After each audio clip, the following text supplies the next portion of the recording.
single leg bridge to eccentric hamstring curl. So this is like a progression of the two-legged version, and there's going to be a lot more going on than what meets the eye. So we'll go over what meets the eye first. Okay, so I'm going to go ahead with my leg that's not loaded. I'm going to drive my knee up and I'm going to hold it there. My opposite foot, I'm pushing down into the furniture mover, and I'm pushing my low back into the ground. I'm going to bridge up. I'm going to take 5 seconds or however long is prescribed to lower my leg to the floor, or straighten my leg out, and then I slide it back.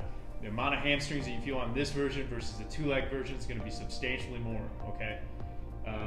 Now, the likelihood of you cramping in your hamstrings is more likely on this as well, because there's a very high demand on your hamstrings in this exercise, and what can affect that demand is the position that you have your pelvis in. So one of the things to be mindful of, so if I'm doing this left side, what I want to make sure is that my right hip, so think my right hip pocket right here, I'm rotating that towards the ceiling. So one of the cues I give clients is I'll tell them the vision, there's a big circle around them, and facing straight ahead is 12 o'clock, and right behind them is 6 o'clock. So what I want you to do is think of rotating that off, the offset pocket, the pocket that's not loaded up, where you just got your knee up. I want you to think of driving that up towards 12 o'clock. When you do that, you're going to notice that your hip pocket and your knee come closer to the loaded side, okay?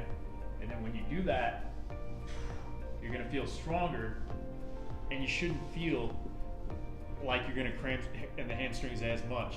If you do feel like you're still going to cramp in the hamstrings, make sure that you got your low back position down too, because what that's going to do is that's going to readjust your pelvis position, and again put your hamstrings in a position to optimally function as they go through that movement. They may be in a position where they're lengthened too much to be able to handle that amount of demand, and then that's when the cramp happens.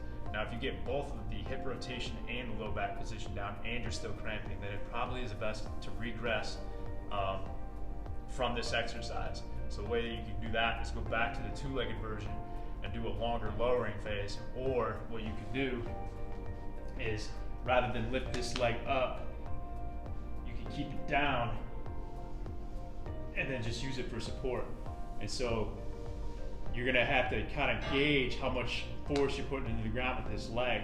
Obviously the progression for this would be to minimize how much this leg's contributing, so I'm making it lighter and lighter as we go. Okay, and then eventually I can bring it back up to the position where I've got it here and I'm controlling the other leg as I go through that.